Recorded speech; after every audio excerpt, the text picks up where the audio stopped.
দারসুল কোরআন 138 বাংলা, পারা 27, সূরা হাদীদ, লৌহ।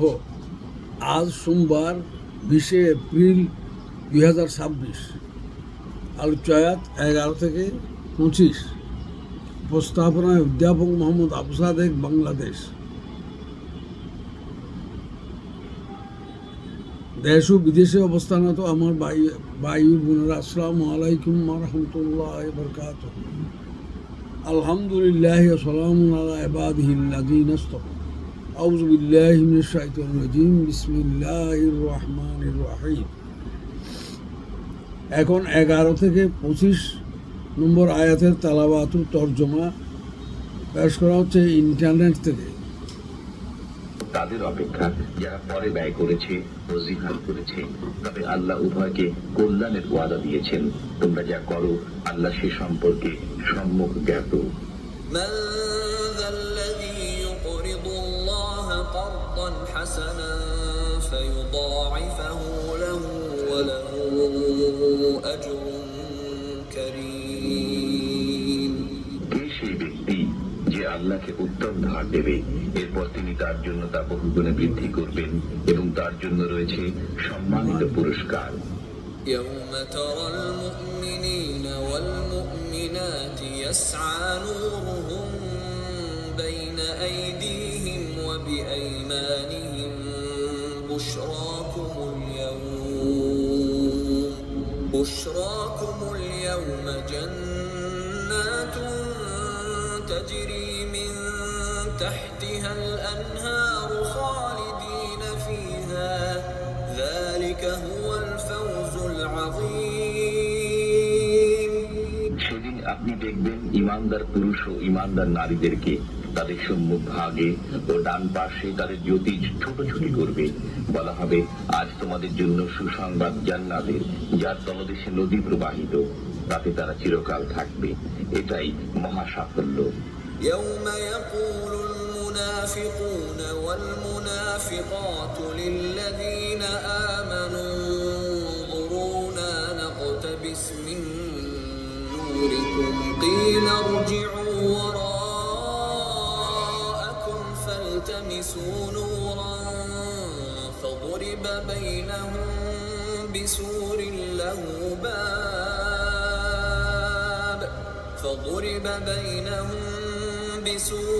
له باب باطنه فيه الرحمة وظاهره من قبله العذاب।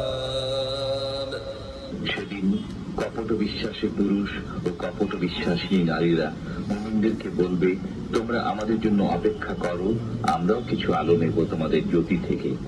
বলা হবে, তোমরা পিছনে ফিরে যাও ও আলোর খোঁজ করো।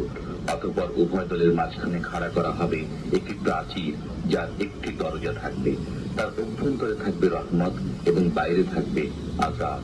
ينادونهم ألم نكن معكم قالوا بلى ولكنكم فتنتم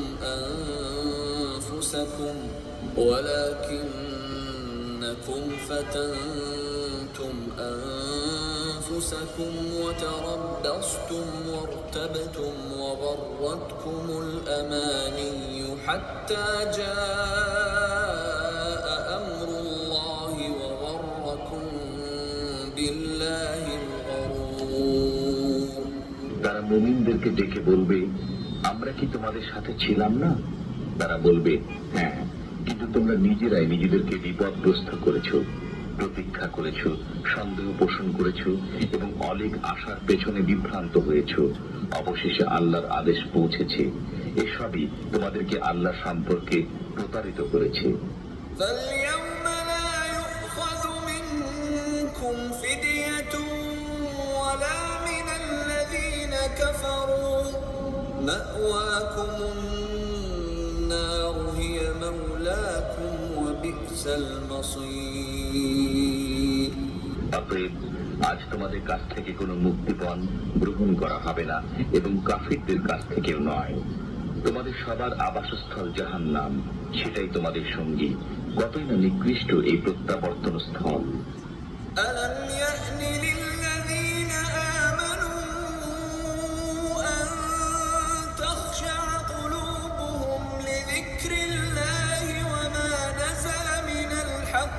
ولا يكونوا كالذين أوتوا الكتاب من قبل فطال عليهم الأمد فقست قلوبهم وكثير منهم فاسقون যারা মুমিন তাদের জন্য কি আল্লাহ স্মরণী এবং যে সত্য অবতীর্ণ হয়েছে তার কারণে হৃদয় বিগলিত হওয়ার সময় আসেনি?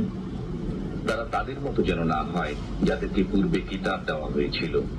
তাদের উপর সুদীর্ঘকাল অতিক্রান্ত হয়েছে, অতঃপর তাদের অন্তঃকরণ কঠিন হয়ে গেছে। তাদের অধিকাংশই পাপাচারী। اعلموا أن الله يحيي الأرض بعد موتها قد بينا لكم الآيات لعلكم تعقلون তোমরা জেনে রাখো, আল্লাহ ভূভাগকে তার মৃত্যুর পর পুনরুজ্জীবিত করেন। আমি পরিষ্কারভাবে তোমাদের জন্য আয়াতগুলো ব্যক্ত করেছি যাতে তোমরা বুঝো। একটু সহযোগিতা বদলে দেয় জীবনের পথ। আপনাকে এগিয়ে রাখতে সাথে আছে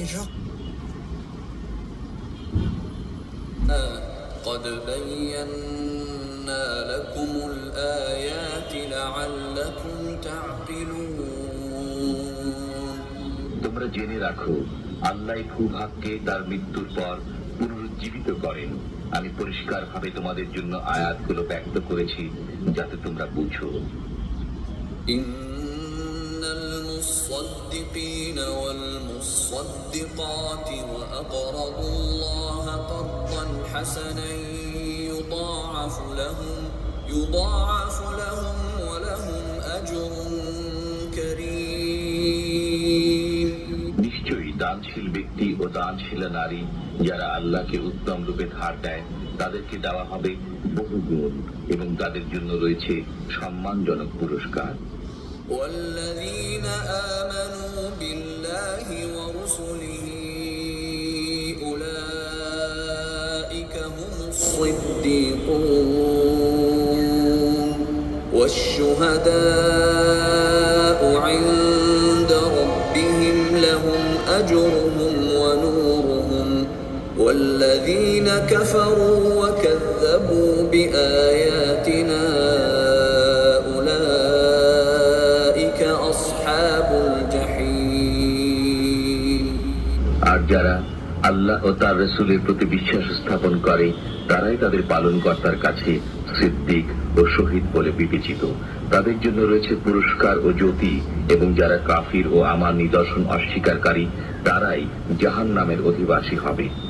اعلموا أنما الحياة الدنيا لعب ولهو وزينة وتفاخر بينكم وتكاثر في الأموال والأولاد كمثل غيث أعجب الكفار نباته ثم يهيج فتراه مصفرا ثم يكون حطاما وفي الآخرة عذاب شديد ومغفرة من الله ورضوان وما الحياة الدنيا إلا متاع الغرور তোমরা জেনে রাখো, পার্থিব জীবন ক্রীড়া কৌতুক সাজসজ্জা পারস্পরিক অহমিকা এবং ধন ও জনের প্রাচুর্য ব্যতীত আর কিছু নয়। যেমন এক বৃষ্টির অবস্থা, যার সবুজ ফসল কৃষকদেরকে চমৎকৃত করে, এরপর তা শুকিয়ে যায়, ফলে তুমি তাকে পীতবর্ণ দেখতে পাও, এরপর তা খড়কুটা হয়ে যায়। আর পরকালে আছে কঠিন শাস্তি এবং আল্লাহর ক্ষমা ও সন্তুষ্টি। পার্থিব জীবন প্রতারণা সম্পদ বই কিছু নয়। سابقوا إلى مغفرة من ربكم وجنة عرضها كعرض السماء والأرض أعدت للذين آمنوا بالله ورسله ذلك فضل الله يؤتيه من يشاء والله ذو الفضل العظيم তোমরা অগ্রধাবিত হও তোমাদের পালনকর্তার ক্ষমা ও সেই জান্নাতের দিকে যা আকাশ ও পৃথিবীর মতো প্রশস্ত। এটা প্রস্তুত করা হয়েছে আল্লাহ ও তার রাসূলগণের প্রতি বিশ্বাস স্থাপনকারীদের জন্য। এটা আল্লাহর কৃপা, তিনি যাকে ইচ্ছা এটা দান করেন। আল্লাহ মহান কৃপার অধিকারী। ما أصاب من مصيبة في الأرض ولا في أنفسكم إلا في كتاب من قبل أن نبرأها إن ذلك على الله يسير। পৃথিবীতে অথবা ব্যক্তিগতভাবে তোমাদের উপর কোনো বিপদ আসে না, কিন্তু তা জগৎ সৃষ্টির পূর্বেই কিতাবে লিপিবদ্ধ আছে। নিশ্চয়ই এটা আল্লাহর পক্ষে সহজ। لكي لا تأسوا على ما فاتكم ولا تفرحوا بما آتاكم والله لا يحب كل مختال فخور। এটা এজন্য বলা হলো যাতে তোমরা যা হারাও তার জন্য দুঃখিত না হও এবং তিনি তোমাদেরকে যা দিয়েছেন তার জন্য উল্লসিত না হও। আল্লাহ কোনো উদ্ধত ও অহংকারীকে পছন্দ করেন না। الذين يبخلون ويأمرون الناس بالبخل ومن يتول فإن الله هو الغني الحميد। যারা কৃপণতা করে এবং মানুষকে কৃপণতার প্রতি উৎসাহ দেয়, যে মুখ ফিরিয়ে নেয় তার জানা উচিত যে আল্লাহ অভাব মুক্ত, প্রশংসিত।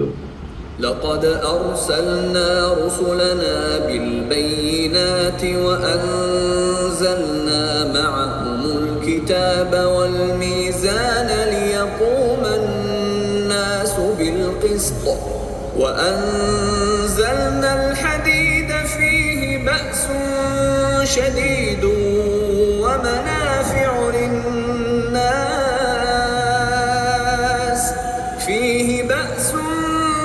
شديد ومنافع للناس وليعلم الله من ينصره ورسله بالغيب إن الله قوي عزيز। আমি আমার রাসূলগণকে সুস্পষ্ট নিদর্শন সহ প্রেরণ করেছি এবং তাদের সাথে অবতীর্ণ করেছি কিতাব ও ন্যায় নীতি, যাতে মানুষ ইনসাফ প্রতিষ্ঠা করে। আর আমি নাযিল করেছি লৌহ, যাতে আছে প্রচন্ড রণশক্তি এবং মানুষের বহুবিধ উপকার। এটা এজন্য যে আল্লাহ জেনে নেবেন কে না দেখে তাকে ও তার রাসূলগণকে সাহায্য করে। আল্লাহ শক্তিধর, পরাক্রমশালী। ولقد أرسلنا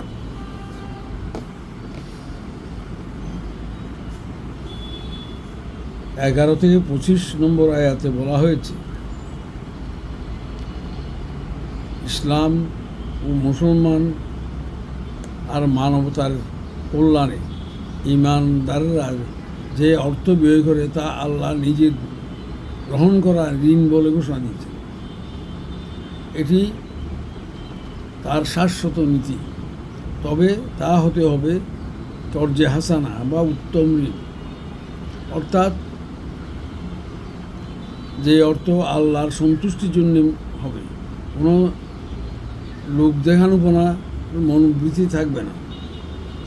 আর ঋণ অবশ্যই হালাল উপায়ে অর্জিত সম্পদ হতে হবে। এখানে এই ব্যাপারে আল্লাহ দুটি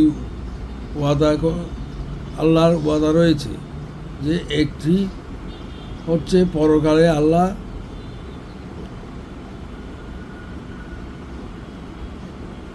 ঋণদাতাদেরকে বহুগুণ বৃদ্ধি করে তা ফেরত দেবেন।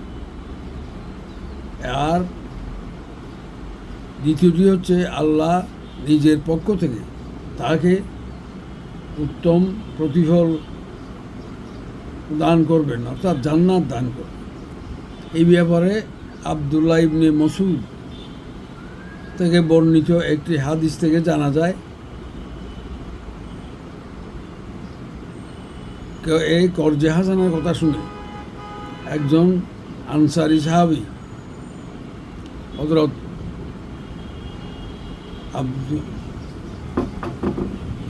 আব্দুল দাহাদা রসুল্লাহ সাল্লাল্লাহু আলাইহি ওয়াসাল্লাম থেকে জানতে চান আল্লাহ কি ইমানদার থেকে ঋণ চান?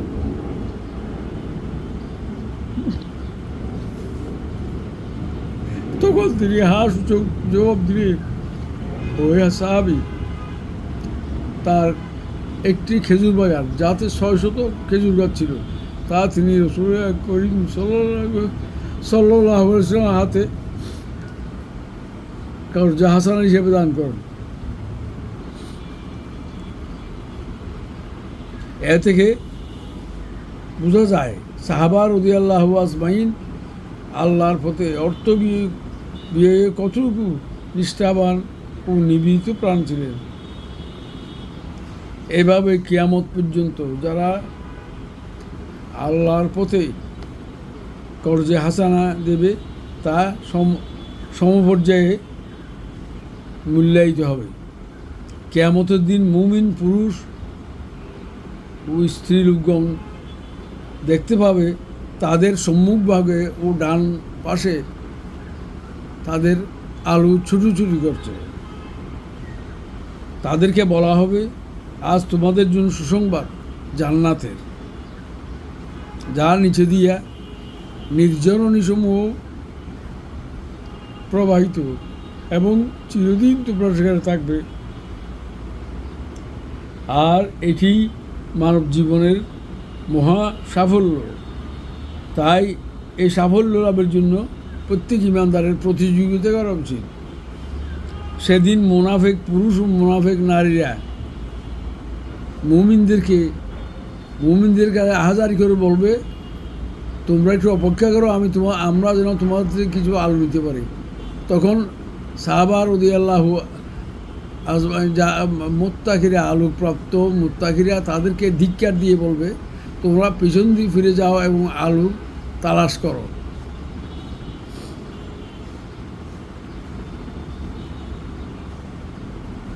কারণ তারা দুনিয়াতে ইমানদারদেরকে তুচ্ছ তাচ্ছিল্য করত। তখন উভয়ের মাঝে একটি প্রাচীর খাড়া করা হবে, যা থাকবে একটি দরজা, যা দিয়ে ইমানদাররা জান্নাতে প্রবেশ করবে। আর এই দেওয়ালের ভিতর থাকবে আল্লাহর রহমত এবং বাইরে থাকবে আযাব। তখন মুনাফিকেরা মুমিনদেরকে ডেকে বলবে, অভিমান করে বলবে, আমরা কি দুনিয়াতে তোমাদের সাথে ছিলাম না? তোমার সাথে নামাজ, রোজা, হজ, যাকাত করিনি, বিবাহ বন্ধনে আবদ্ধ হয়নি এবং সামাজিক কাজে সামাজিক সম্মেলনে মিলিত হয়নি? আমরা কি হজ করিনি? তোমাদের সাথে নামাজ পড়িনি? আজকে কেন এ বিচ্ছেদ?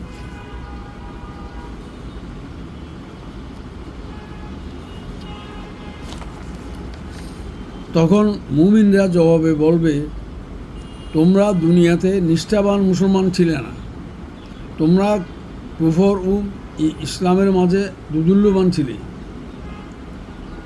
তোমরা ক্ষমতা পেলে ইসলামী শাসন ব্যবস্থা কায়েম না করে ইসলাম ও কুফরের মিশ্রণ দিয়ে রাষ্ট্র ও বিচার ব্যবস্থা পরিচালনা করতে।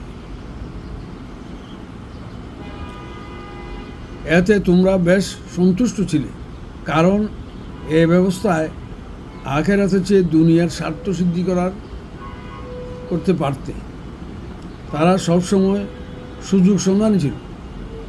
সমাজে ইসলামী শাসন না কুফরি শাসন প্রতিষ্ঠিত হচ্ছে তা দেখার জন্য অপেক্ষমান থাকত।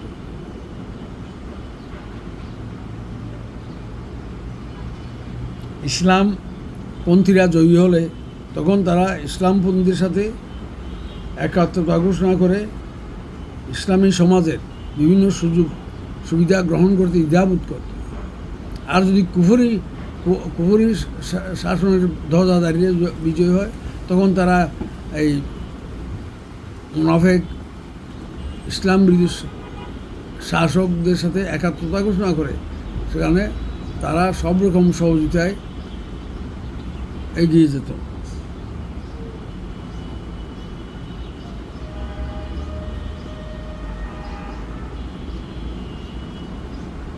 তারা এই ব্যবস্থাকে কল্যাণকর মনে করে ইসলামী শাসন প্রতিষ্ঠার আন্দোলনে অংশগ্রহণ করত না। এটাই মুনাফিকদের চিরন্তন ও শাশ্বত ভূমিকা। তারা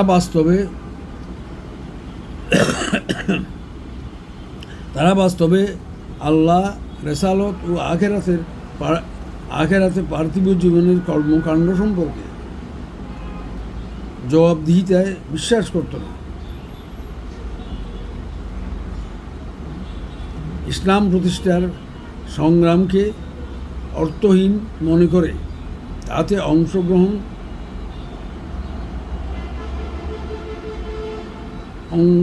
করত না। পার্থিব জীবন কোনো ঝুঁকি তারা কোনো ঝুঁকি না নিয়ে স্বচ্ছন্দতার সাথে কাটিয়ে দেওয়াই বুদ্ধিমানের কাজ বলে মনে করত। আসলে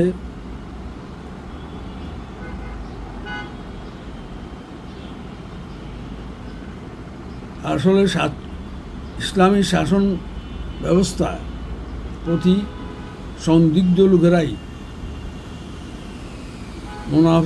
মুনাফিকিতে ডুবে থাকত। আর পরিশেষে তাদের জন্য আল্লাহর ফয়সালা অর্থাৎ মৃত্যু বা ইসলামী শাসন ব্যবস্থার প্রতিষ্ঠা দেখে তারা হতাশায় ভুগত। এই ধরনের মুনাফিকদের পরিণাম সম্পর্কে আল্লাহ তাআলা সূরা তওবার ৮০ নম্বর আয়াত নাযিল করেন। ৮০ নম্বর আয়াতে আল্লাহ তাআলা আব্দুল্লাহ বিন উবাই, তার সাঙ্গপাঙ্গরা এবং কিয়ামত পর্যন্ত এই ধরনের মুনাফিকদের জন্য আল্লাহ তাআলা বলছেন তাদেরকে আল্লাহর কাছে স্বয়ং রাসূল করিম সাল্লাল্লাহু আলাইহি ওয়াসাল্লাম ৭০ বার আবেদন করল, তা আল্লাহ গ্রহণ করবেন না, তাদের কখনো মাফ করবেন না। তাদের জানাজা পড়তে ও তাদের কবর জিয়ারত করতে ঈমানদারদের নিষেধ করা হয়েছে। প্রকৃতপক্ষে এরা প্রতারক শয়তানের খপ্পরে পড়ে সব কিছু হারিয়ে জাহান্নামের উপযুক্ত হয়েছে। অর্থাৎ আল্লাহ ইমানদারদের শয়তানের পদাঙ্ক অনুসরণ করতে নিষেধ করেছেন এবং আরও বলেছেন যে শয়তান মানুষের প্রকাশ্য শত্রু। মনে রাখতে হবে আল্লাহ মুমিনদের বন্ধু আর শয়তান কাফের মুনাফিকদের বন্ধু। তাই আল্লাহ সতর্ক করে দিয়ে ঘোষণা করে দিচ্ছেন যে কিয়ামতের দিন মুনাফিকদের থেকে কোনো মুক্তিপণ গ্রহণ করা হবে না, তো কাফেরদের থেকেও মুক্তিপণ গ্রহণ করা হবে না। এখানে মুনাফিক কাফের একসাথে উল্লেখ করার অর্থ হচ্ছে কাফেরদের যে পরিণাম হোক কিয়ামতের দিন, মুনাফিকদের নামদারি মুসলমান এদের একই পরিণাম হবে, তাদের কোনো আমলই গ্রাহ্য করা হবে না।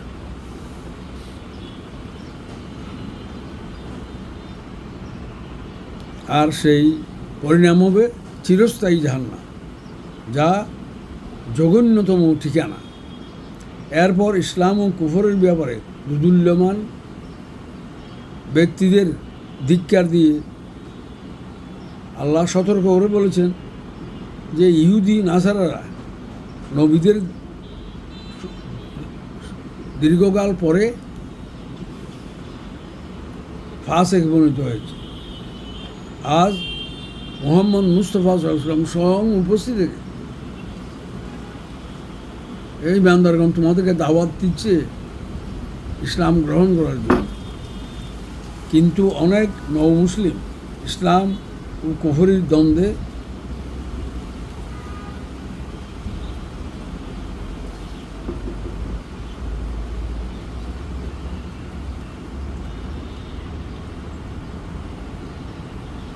ভুগছিলেন, কিন্তু অনেক নও মুসলিম ইসলাম ও কুফরি দ্বন্দ্বে নগণ্য সংখ্যক নিবেদিত প্রাণ ইমানদার সাহাবীদের বৃহৎ শত্রু কাফের গোষ্ঠীর বিরুদ্ধে জীবনপণ সংগ্রাম করতে দেখেও তাদের সহায়তা এগিয়ে আসেনি।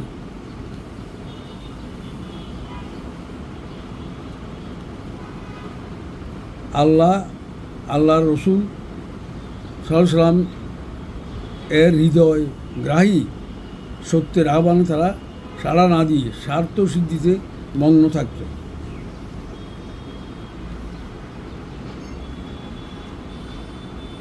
কিন্তু তাদের উচিত ঈমান আনার সাথে সাথে সত্যের আহ্বানে আল্লাহর ভয়ে হৃদয় বিগলিত হওয়া ও আল্লাহর রসুলকে সহযোগিতা করা।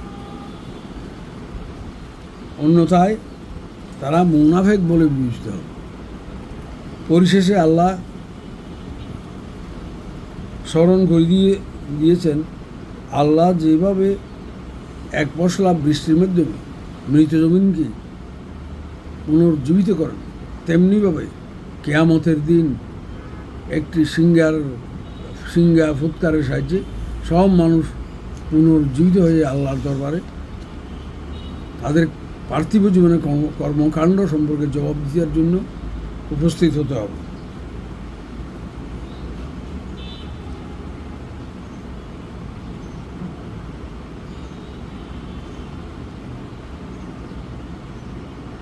তখন ওই মানুষ নবী রাসূলদের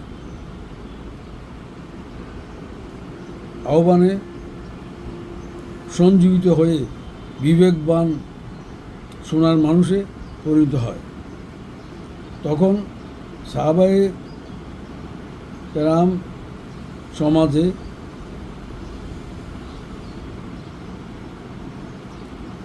জাহেলিয়াতের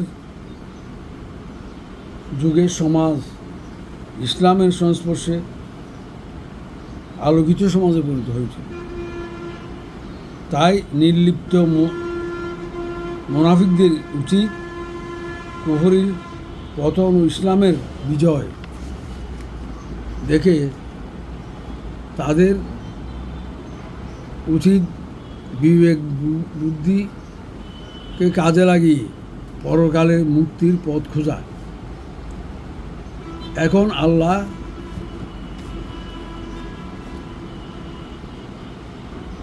নিশ্চয়তা দিয়েছেন যে যেসব মুমিন পুরুষ ও নারী দারিদ্র্য বিমোচন ও ইসলাম ও মুসলমানদের সুরক্ষা করতে অর্থ ব্যয় করবে, তা পরকালে বহুগুণ বৃদ্ধি করে আল্লাহ তাদেরকে ফেরত দেবেন এবং সাথে অনেক পুরস্কার দান করবেন।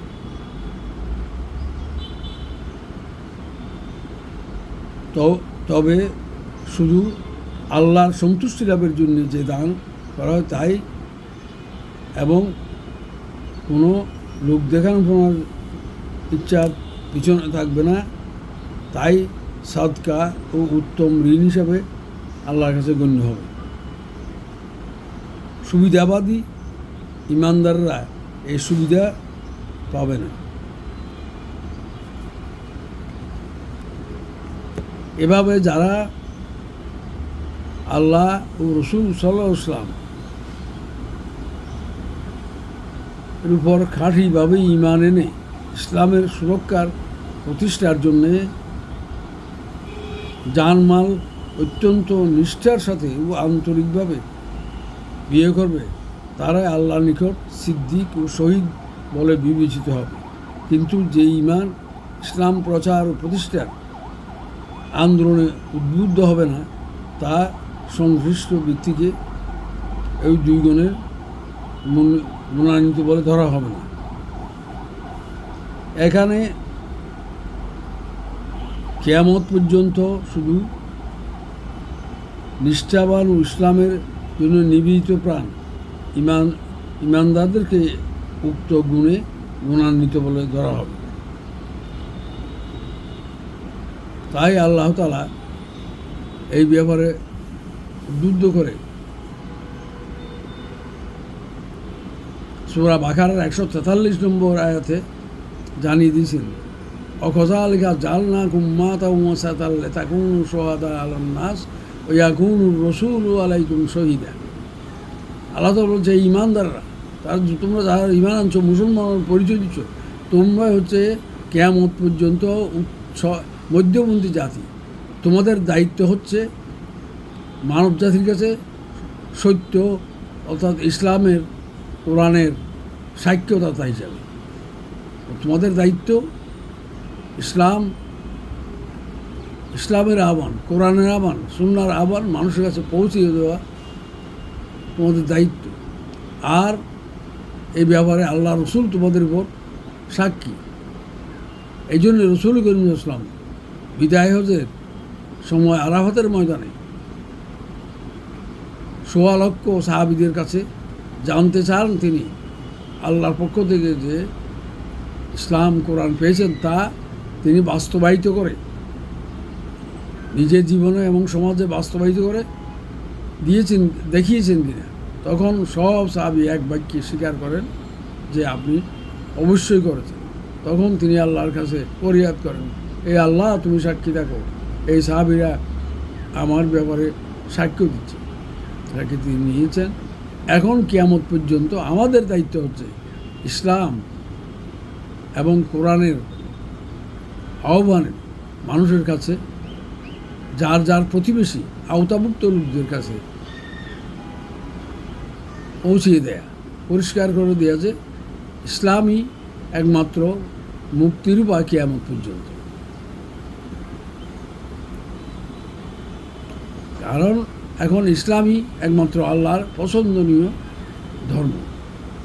সেদিন যখন যে সমস্ত লোক জান্নাতের জন্য নির্বাচিত হবে তাদের পুলসেরাতে ওঠার আগে ফেরেশতারা দাঁড় করিয়ে দেবেন এবং আল্লাহর পক্ষ থেকে ফেরেশতারা জিজ্ঞাসা করবে,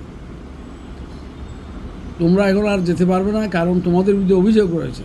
তখন তারা জানতে চাইবে কী অভিযোগ। তখন তারা বলবে যে এই কাফেররা বলতেছে আমাদের এই প্রতিবেশী, আমার পরিচিত জানাশোনা এই বড় বড় জ্ঞানী গুণী ইমানদার বলে যারা দাবি করত, তারা আমাদের কাছে আজকের এই কিয়ামতের পরিণাম এবং ইসলামের সৌন্দর্য বাস্তবতা আমাদের কাছে তুলে ধরেনি। সেদিন ওই সমস্ত লোক যারা জান্নাতের জন্য বিবেচিত হয়েছিল তারা যদি সঠিক জবাব দিতে না পারে, অর্থাৎ তারা যে তাদের সাধ্য অনুসারে ইসলামকে উপস্থাপনা করার জন্য চেষ্টা করেছিল তা বলতে না পারে, তবে তারা ওই জাহান্নামীদের সাথে জাহান্নামে প্রবেশ করতে বাধ্য। তাই এটা কোনো সাধারণ ঘোষণা, শুধু নামাজ, রোজা, হজ, যাকাত, শুধু আত্মীয় স্বজনের হক আদায় করলে হবে না। ইসলামকে পূর্ণাঙ্গভাবে বিশ্বব্যাপী প্রচার ও প্রতিষ্ঠার জন্যে ইসলামের সৌন্দর্য বাস্তবতা নিজের সাধ্য এবং জ্ঞান অনুসারে তুলে ধরার চেষ্টা আজীবন করে যেতে হবে, তাহলে এই মুক্তির সম্ভাবনা রয়েছে। আর যারা করবে না তাদের পরিণাম সম্পর্কে সূরা আরাফের ৭৮ নম্বরে আল্লাহ তাআলা বলছেন, ওয়ালাকাদ জারানা আলাই জাহান্নামা কাসীরাম মিনাল জিন্নি ওয়াল ইনসি ওয়া লাহুম কুলুবুন লা ইয়াফকাহুনা বিহা ওয়া লাহুম আইনুন লা ইবসিরুনা বিহা ওয়া লাহুম আযানুন লা ইসমাউনা বিহা উলাইকা কাল আনাম বাল হুম আদাল। আল্লাহ তাআলা বলছেন, আমি জিন ও মানুষের অধিকাংশ দিয়ে জান্নাত পরিপূর্ণ করার সিদ্ধান্ত নিয়েছি, কারণ তাদের অন্তর ছিল, বিবেক ছিল, তারা ইসলামেরকে বোঝার এবং জানার জন্যে তারা তাদের বিবেককে কাজে লাগায়নি। তাদের দৃষ্টিশক্তি ছিল, তা দিয়ে তারা ইসলাম বোঝার এবং প্রচার এবং প্রতিষ্ঠার জন্যে তারা এই দৃষ্টিশক্তি কাজে লাগায়নি। আর তাদের শ্রবণ শক্তি ছিল, তারা আল্লাহর নবী এবং পরবর্তী তার অনুসারী বিজ্ঞ আলেমদের প্রচারিত ধর্মীয় উপদেশ তারা তা দিয়ে শুনত না। এরা হচ্ছে পশুর মতো, এমনকি পশুর চেয়ে অগর। এরাই হচ্ছে দায়িত্ব কর্তব্যহীন, অলস। মনে রাখতে হবে, যারা ইসলামের জন্যে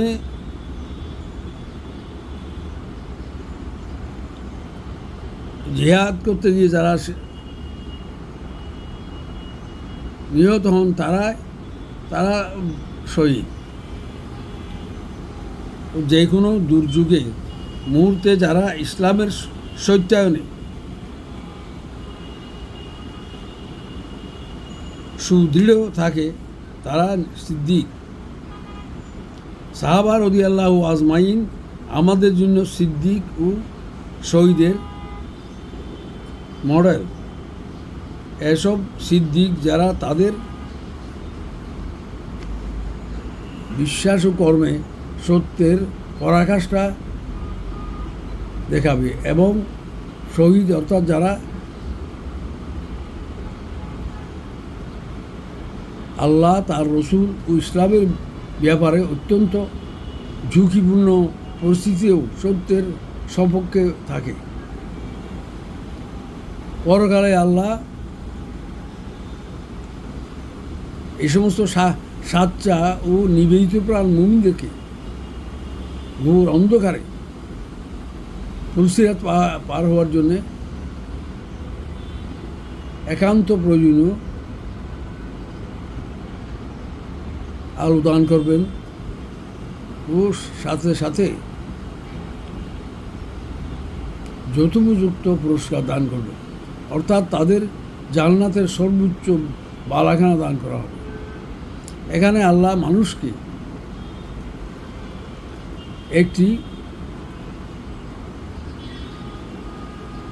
নিগূঢ় সত্যের দিকে ইঙ্গিত করে বলেছেন যে পার্থিব জীবন এর ভোগ বিলাস খুবই নগণ্য। এখানে শুধু পারস্পরিক যোগ্যতা, সম্পদ, সন্তান সন্ততি নিয়ে পরস্পরের মধ্যে প্রতিযোগিতার অহমিকা ছাড়া আর কিছু নেই।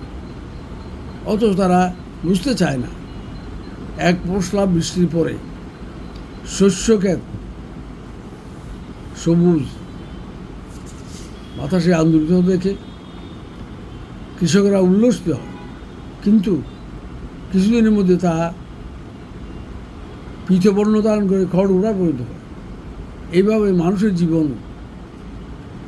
জীবনে আনন্দ, উল্লাস, কর্মস্পৃহা সবই তাদেরকে পুলকিত করে, কিন্তু কিছুদিনের মধ্যেই তাদেরকে বার্ধক্য, জরা, মৃত্যু সব নিঃশেষ করে দেয়। তাই বুঝতে হবে কিয়ামত অবশ্যই হবে, এবং পার্থিব জীবনে কর্মকাণ্ডের ব্যাপারে আল্লাহর কাছে জবাবদিহি করতে হবে। কারণ এই জন্যই মানুষকে আল্লাহ সৃষ্টি করেছেন। আল্লাহ তাআলা ঘোষণা করেছেন, আল্লাযী খালাকাল মাউতা ওয়াল হায়াতা লিয়াবলুয়াকুম আইয়ুকুম আহসানু আমালা। আল্লাহ তাআলা বলেছেন, আমি মানুষের জন্য জীবন মৃত্যু সৃষ্টি করি যাতে আমি তাদের পরীক্ষা করতে পারি, তাদেরকে আমার প্রতিনিধি হিসাবে দুনিয়াতে প্রয়োজন। তারা এই প্রতিনিধিদের দায়িত্ব সম্পর্কে আমি নবী রাসূলদের মাধ্যমে, আসমান কিতাবের মাধ্যমে তাদেরকে দিক নির্দেশনা দিয়েছি। সেই অনুসারে কেউ উত্তমভাবে তাদের দায়িত্ব পালন করে তা দেখার জন্য, তা পরীক্ষা করার জন্য এই ব্যবস্থা। যারা তাদের দায়িত্ব সুষ্ঠু সুন্দরভাবে পালন করেছে বলে বিবেচিত হবে, তাদের জন্য থাকবে জান্নাত। আর যারা শয়তানের অনুসরণে আল্লাহর অভিধানকে অগ্রাহ্য করে স্বার্থ সিদ্ধির কাজে লিপ্ত থাকবে, তারা ঠিকানা হবে জাহান্নাম।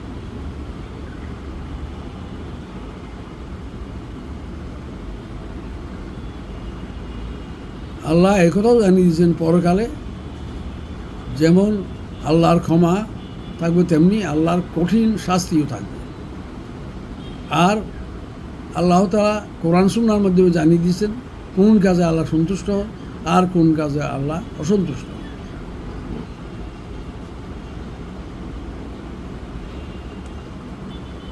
মানুষ মাত্রই ভুল করে, তাই তাদের কল্যাণে আল্লাহ নবী রসুল আসমান কিতাব যুগে যুগে সব দেশে পাঠিয়েছেন, যেন মানুষ শয়তানের যুগা থেকে বাঁচতে পারে ও সঠিক পথে থাকতে পারে।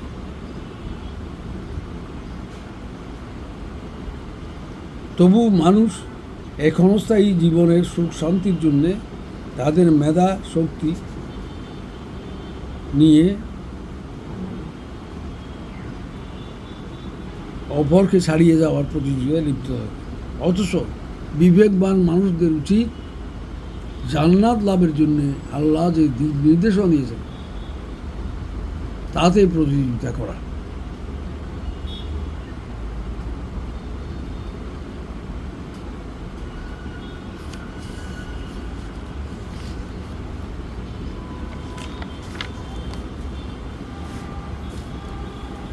তবু কেন মানুষের বুধুদয় হয় না? এই পৃথিবীতে অলিক স্বপ্নে বিভোর হয়ে লাভ নেই, বরং পরকালের চিরস্থায়ী সুখ, আল্লাহর সন্তুষ্টি, জান্নাত লাভের জন্য সচেষ্ট হওয়া মানুষের একান্ত দায়িত্ব। তা এমন নয় যে অন্যান্য প্রাণীরা মরার পর মাটিতে মিশে নিঃশেষ হয়ে যাবে, কিন্তু মানুষের ব্যবহার তা নয়। আল্লাহ তাআলা মানুষকে তার প্রতিনিধি হিসাবে, সৃষ্টির সেরা হিসাবে বিবেক, বুদ্ধি, উদ্ভাবনী শক্তি দিয়ে পৃথিবীতে প্রেরণ করেছে। তাই তারা মরে মাটির সাথে মিশে যাবে না, বরং কিয়ামতের দিন আল্লাহর ইশারায় সবাই পুনরুজ্জীবিত হয়ে আল্লাহর দরবারে তাদের দায়িত্ব সম্পর্কে জবাবদিহিতার জন্য আল্লাহর কাঠগড়ায় উপস্থিত হতে বাধ্য করা হবে। তারা সঠিকভাবে দায়িত্ব পালন করবে তার জন্য জান্নাত, আর যারা এই দায়িত্ব অবহেলা করবে তাদের পরিণাম হচ্ছে জাহান্নাম। এটিই শেষ কথা। এখানে একটি নিগূঢ় সত্যের দিকে মানুষের দৃষ্টি আকর্ষণ করে বলেছেন যে পৃথিবীতে মানুষের জীবনে এমন কোনো বিপর্যয়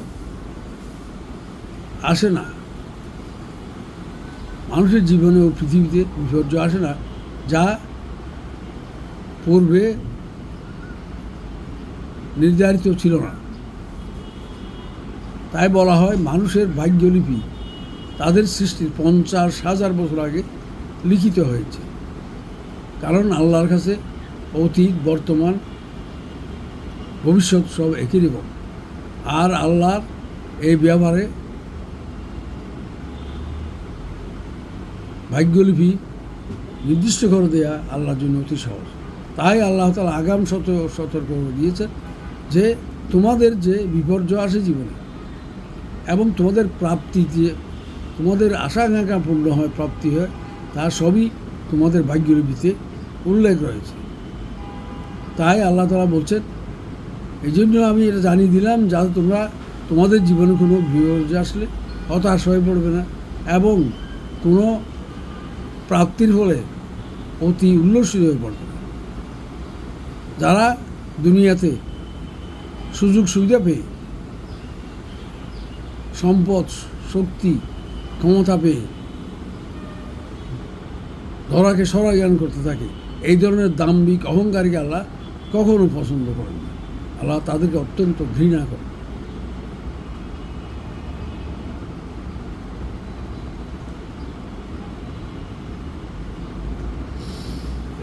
মনে রাখতে হবে, এই সতর্কবাণী দেয়া হয়েছে যখন মুসলমানরা প্রাথমিক যুগে যুদ্ধ বিগ্রহের অভাব অনটনে চরমভাবে ভুগছিলেন।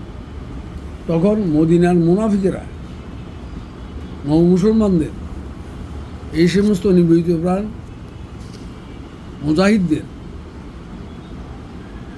কোনোরকম অর্থনৈতিক সাহায্য না করার জন্য এবং কৃপণতায় উৎসাহিত করত এবং মদিনায় প্রতিষ্ঠিত কিছু সুবিধাবাদী লোকেরা, সচ্ছল লোকেরা তাদের কাজকর্মে তারা দাম্ভিকতা প্রকাশ করে। তাই আল্লাহ তাআলা বলছেন, আল্লাহ দিয়েছেন এই সম্পদ, ক্ষমতা, সব কিছু, এতে তারা ধরাকে সরা জ্ঞান করে মেতে উঠলে এই ধরনের দাম্ভিক লোকদের আল্লাহ ঘৃণা করেন, অর্থাৎ তাদের পরিণাম হবে জাহান্নাম।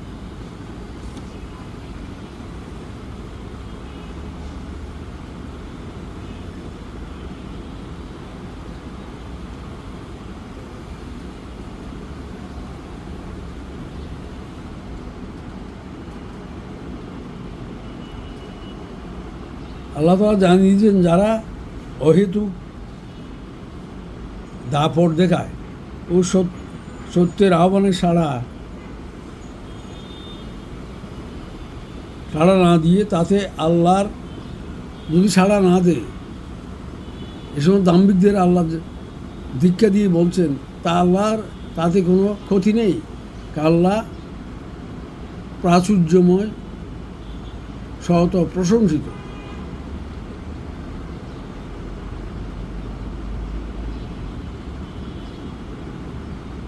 এখানে নবী রসুল আসমানি কিতাব পাঠানোর আসল উদ্দেশ্য বর্ণনা করা হয়েছে।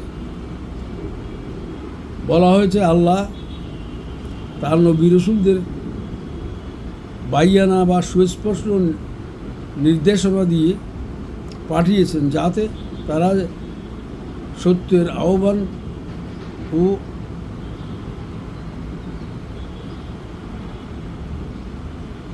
আচরণে মানুষের কাছে সত্য সুস্পষ্ট করে ইনসাফ কায়েম করার জন্য আল্লাহ তাআলা নবী রাসূল আসমান কিতাব প্রেরণ করেছে।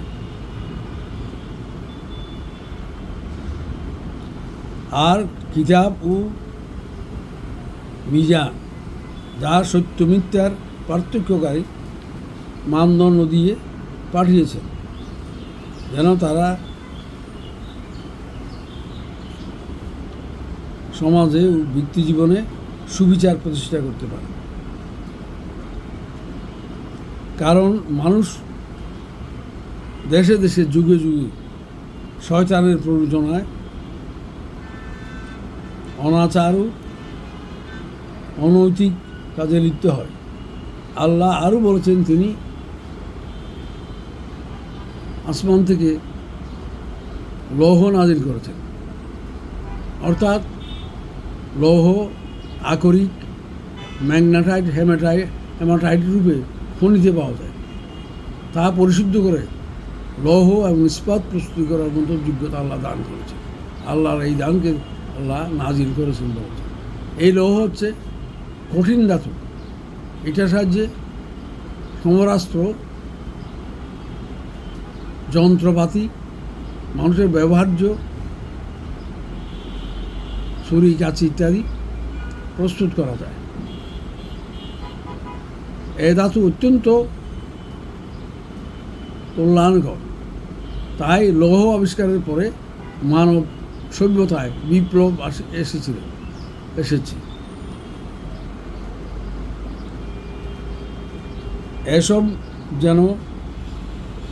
এসব জেনে মানুষ উচিত শক্তিধর পরম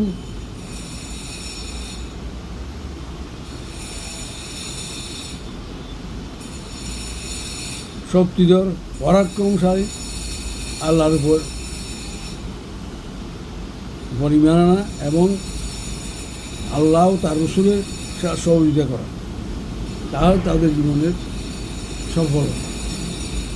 পরিশেষে আমি দুনিয়ার সব মানুষকে ইসলাম গ্রহণ করার জন্য উদ্দাত্ত আহ্বান জানাচ্ছি। আমিন সুম্মা আমিন।